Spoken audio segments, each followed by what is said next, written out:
So my team is going to advance the slides for me. If you can just move forward, I think 1 or 2 slides to the one.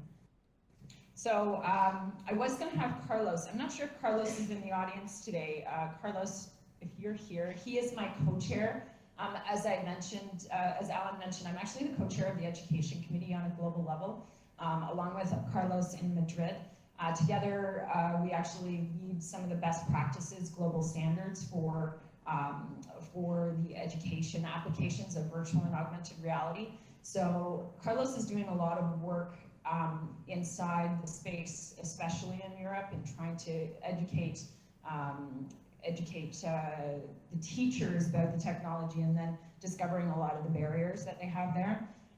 Shannon, she is in the audience. I think she's chimed in from the other room. So I wanted to give her a chance to speak if she wanted to voice her, I guess, her lessons of this particular project, because she was teaching students that, they didn't really have a big idea on what the concept of this conference was going to be like either. So we've certainly hit a lot of those challenges. I'm going to go through some of the slides, and then we can bring the conversation in, because I really want this to be an open forum conversation. Can you advance the slide, please?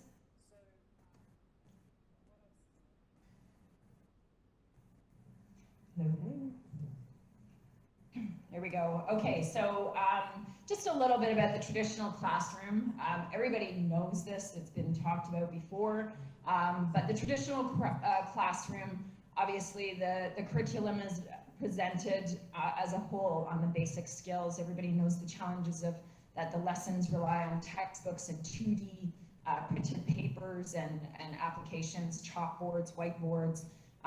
The students are spoon-fed the same curriculum over and over. Teachers are seeking the correct answer just to validate the student learning and those perfect scores. The assessment of student learning is viewed as separate from teaching and occurs almost entirely through testing. And students primarily work alone. So that's the traditional classroom, which really hasn't changed in however many years. It's very teacher-centered, focused, with all the students facing the room. And that's been school of today. That's all everybody has ever known. Can you advance the slide, please? So with the change of technology and introducing all this technology, we obviously have a very different landscape in the classroom and what the teachers are going through.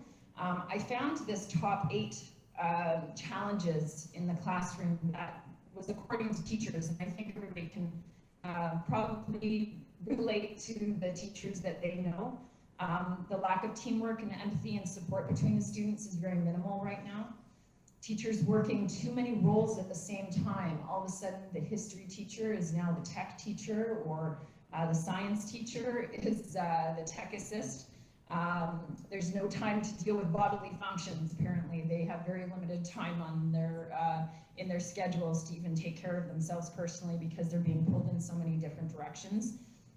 Teachers are being made accountable for more than they should, which, I'm not a teacher in the school system, but if I was, and I was told that I had to all of a sudden start using technology, and I didn't have that education myself, I would definitely feel overwhelmed, especially when you're expected to educate others on something that you're not actually trained in.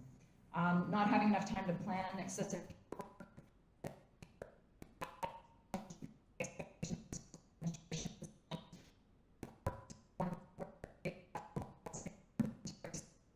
class. So I think we can all agree that the challenges that are being faced in the classroom right now by teachers is they all checkbox all of those categories. Next slide, please.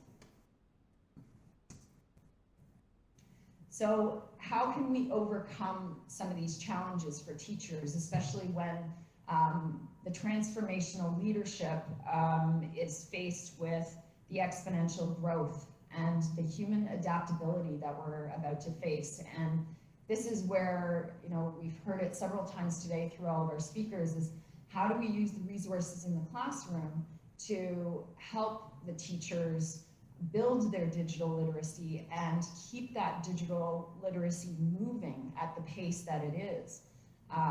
We have very little time to figure this out. So what are some of the solutions that we can do to help the teachers, to help the process, to help the learning curve? Digital literacy is just the start on how to manage your cell phone on a day-to-day basis, or even your time. But having to teach others is a whole ball of wax that I think a lot of us could be overwhelmed at the thought of. So next time you do see a teacher, or you do know a teacher who is faced with this, maybe think twice about how much they are actually taking on in the classroom. So being able to support these teachers with these students, I think is one of the biggest challenges of our time. As parents, I know for myself, my kids are not as interested in going to school anymore, and I know that's not the teacher's fault. It's just they're challenged with the amount of things that they have to teach, how they have to teach, and then of course the different types of learning that each of the children are wanting to see, or they need to have to excel in what they're learning. Next slide, please.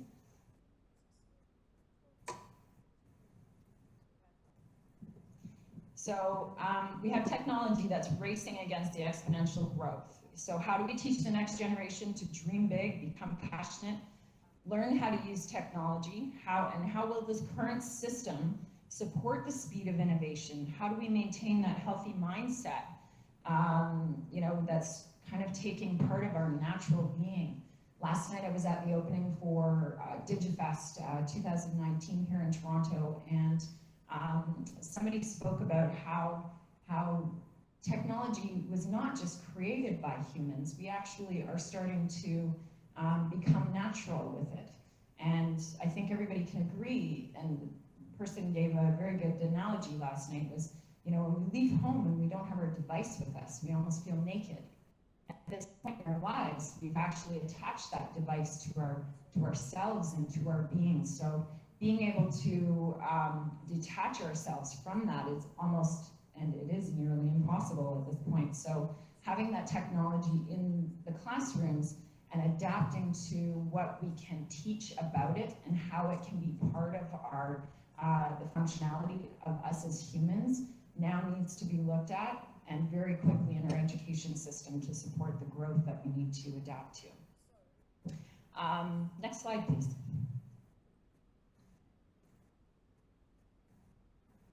So I think, everybody's kind of highlighted this. This was part of my presentation, but benefits to VR in education, everything from teleportation, the time machine effect, contextualized learning, focusing on immersion, being multi-sensory, the see what I see applications, having the collaboration mindset and being able to do projects and teamwork exercises in the classroom, and then being able to collect that data, just like Alex Jackson was saying in the cognitive assessments.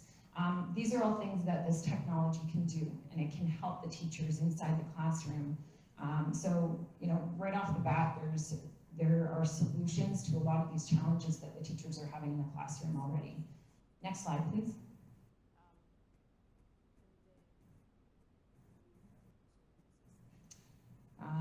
Actually, can you go to the next slide, please? And then I'm not sure if Alice would like to jump into this conversation. Oh, it looks like my slide's not working here, because this the image was actually a rotating three-dimensional image. One of the things that I briefly wanted to talk about today, the curation of this particular conference, started with the ideas of what we need to do to change the classrooms and to give the teachers the tool sets and the ideas to make the changes that we can do today. We're all faced with challenges in the public education system through our governments and how quickly they can adapt and change. But three-dimensional learning is one of my personal opinions on what we need to change very quickly, and it's something that we can change by introducing three-dimensional content into the curriculum at such a young age, even with using merge cubes, like Amanda Fox said previously. Starting to understand dimensions and the ability to see things from all sides. We live in a three-dimensional world. Why do we not learn in this three-dimensional world? And virtual and augmented reality will actually present those options to us. So wherever teachers can embed three-dimensional learning, geometry, or augmented reality applications that provide that three-dimensional intake, it's that stepping stone that will lead to virtual reality and more immersive experiences and that sort of thing. So, next slide, please. Now I know that my three-dimension doesn't work in alt space. Yeah, so we're going to go through these. Next slide, too, please. I just wanted to talk about the learning environments and, being able to transport to different worlds, experience different things, go to different places. Let's take a trip to China. Let's go to the Amazon. Let's take a tour of the Amazon warehouse. There's so many things that are popping up in content, and providing experiences to students is what they want. It is what the next generation is looking for. They're looking for this life of experiences, things to immerse themselves in. This photo here is taken of a classroom in China, and they've started to integrate virtual reality headsets into large classrooms where the unit is actually synced up to one experience led by the teacher. There are several platforms that are actually coming out right now that can enhance that experience for the teachers so that they can conduct a simultaneous experience with a number of students at the same time. Introducing headsets and the behaviors into classrooms like this will take some discipline, both from the student side of things, but mostly from the teachers, to bridge that patience of learning and exploration and seeking out their own experience, basically, and being able to give them these different 360 environments and that sort of thing. So this is something that is starting already in China in multiple classrooms. So we'll start to see this take over here. Next slide, please.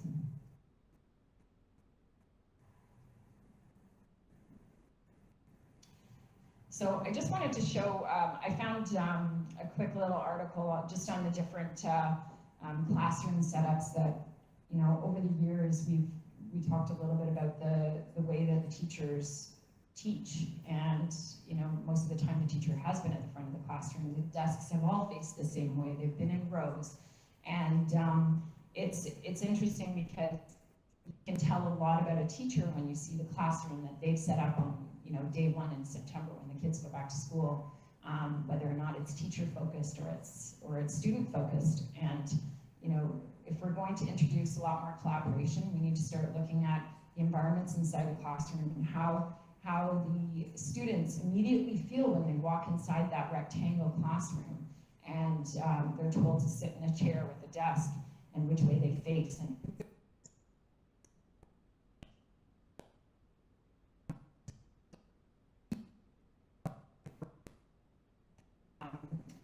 that semester. So I think that's something to think about from a teacher standpoint, is whether or not you personally as a teacher are teacher-centered or student-centered. And that will certainly lead to collaboration in many different ways. Next slide, please.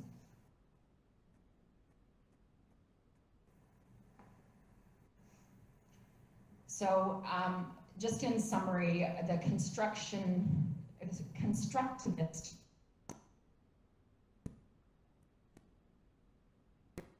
is the pursuit of student questions and collaboration and involvement, using music and videos as a part of their education environment, introducing more arts and allowing that collaboration of the materials, so that the students don't need to rely on the teachers. They learn to stand on their own. They learn to solve problems. Teachers seeking the student's point of view in order to understand, presents a whole realm of different points of view that could never have been if it was just coming from the teacher. The assessment of student learning through teacher observations is also really important, as well as students primarily working in teams or groups.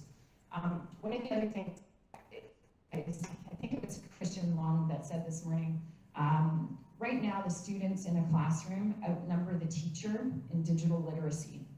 And it is my opinion that we start to draw on the students to become part of the solution in the classrooms, to be able to educate themselves with the teacher. It obviously opens up a world of leadership for the student that may overtake what the teacher knows, but having that lesson together and adopt and figuring out these solutions together is one of the most knowledgeable, I think, and most easiest access to be able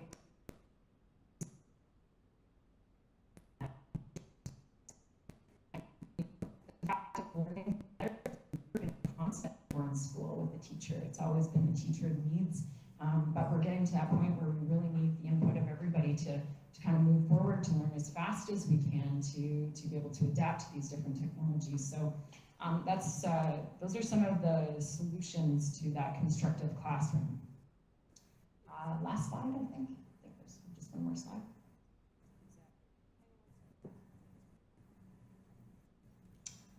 3D collaborative learning. That's okay, skip to the last one. So I think at this point it's almost 2:30, and I wanted to open that conversation just to any other teachers that might be in the space at all. Changing the way we teach, delivering the experiences to students instead of content. Making the classroom student-centered, making VR experiences social, combining the physical and virtual objects in the lessons, highlighting the lessons from the mistakes, and using VR to enhance the classroom experience, not replace the classroom experience. And I think that's one of the biggest barriers in VR and AR right now, is how teachers or school systems think this technology is just going to take over everything. And maybe one day it will, but right now it needs to be aid to the experiential learning process. And it's a pretty good tool set if it's used the right way. So we just need to be able to help these teachers be able to engage with this technology. And there's a few ways there to kick that off. So I think that's the last slide I have. Does anybody else have any questions in the audience? Sure, we have a question here in Toronto. Go ahead.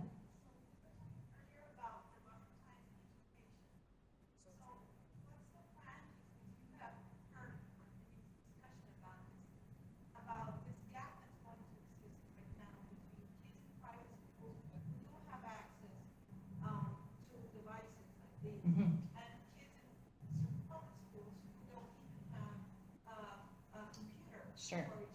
Sure. So in 5 years' time, those kids who are graduating, the gap is going to be huge. So the question was about the democratization gap between the private schools and the public schools.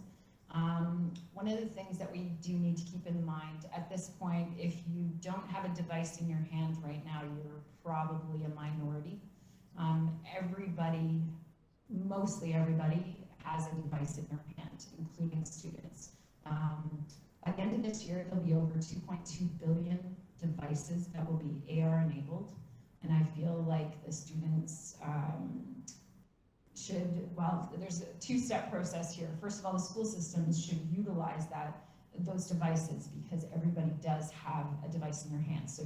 So teaching with augmented reality can present a whole realm of learning opportunities. I think the other thing that needs to be done is educating the next generation about how valuable their device is in their hand.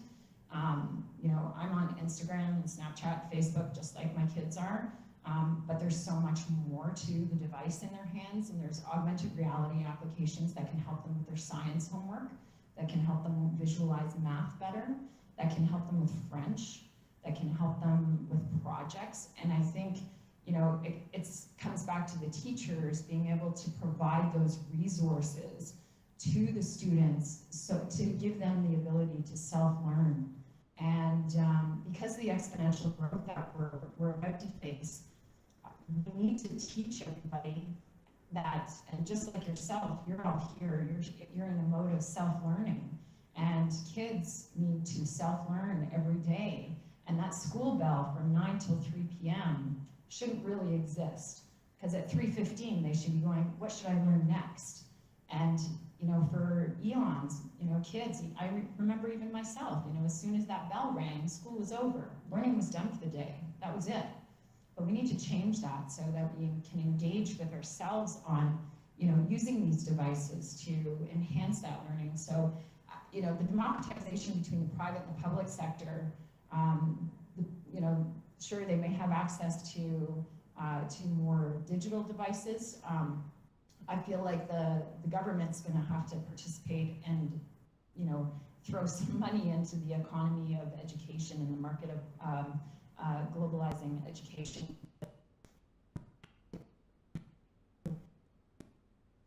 And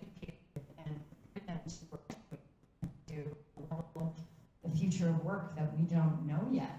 And being able to, provide that technology to them, maybe it's a VR device, but maybe it's just an augmented reality application that could help them, that could move them towards that. And, the differences between the different technologies.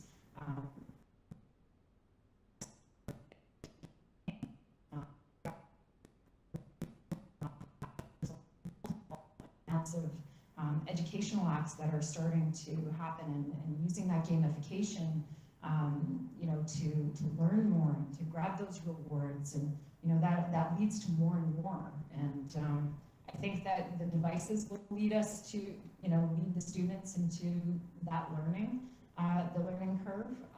I also, we talked about hardware today is, it's rotating out and it's evolving, and we have these headsets, and 6 months from now we're gonna have different headsets, and it's constantly gonna be evolving. So, public education systems could go and throw $1 million into technology today, and 6 months from now it could be completely, not relevant anymore, or they're just outdated.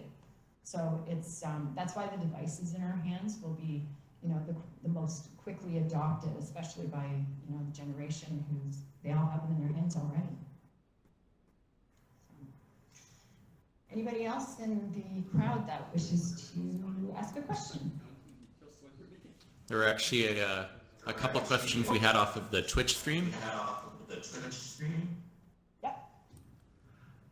There was a gentleman who asked, what's the longest amount of time that you spend in the VR classroom?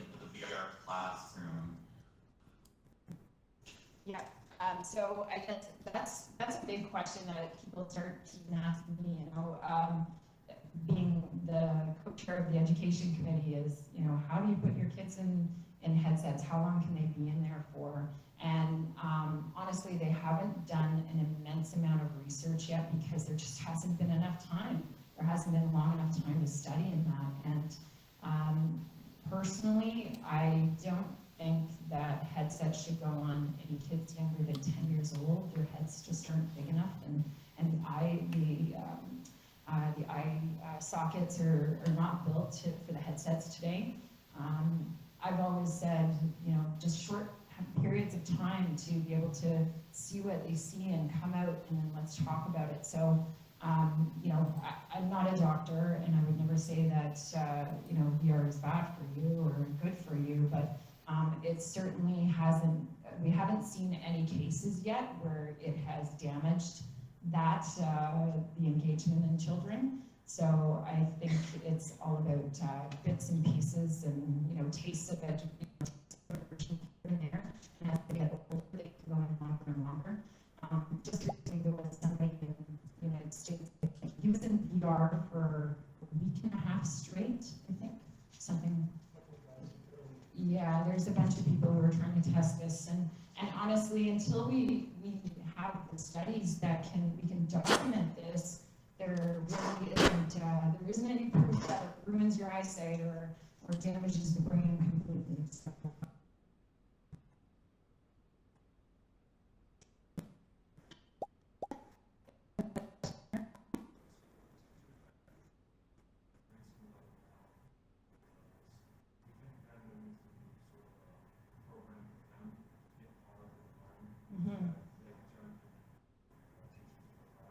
Yeah, so the question was if teachers have access to training programs now.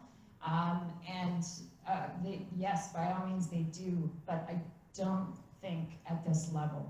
Like, there isn't a class, as far as I know, for teachers that, you know, come on in, let's teach you about what AR can do in your classroom, what VR in your classroom can do. I think this is one of the first platforms that is actually addressing that, and if I'm wrong, by all means. Oh, we have some questions here. Okay, yeah.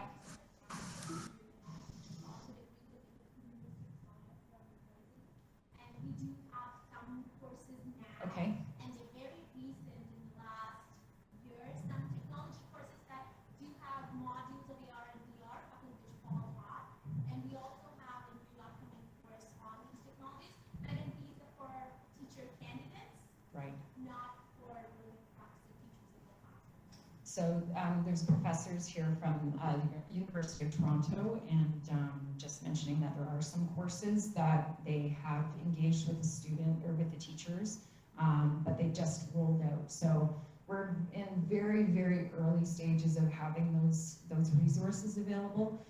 That's why books like, you know, what Amanda produced, Teacherland, and you know, those types of resources are going to be really key for teachers to understand how to use the technology and then relate it back to the curriculum that they need to teach.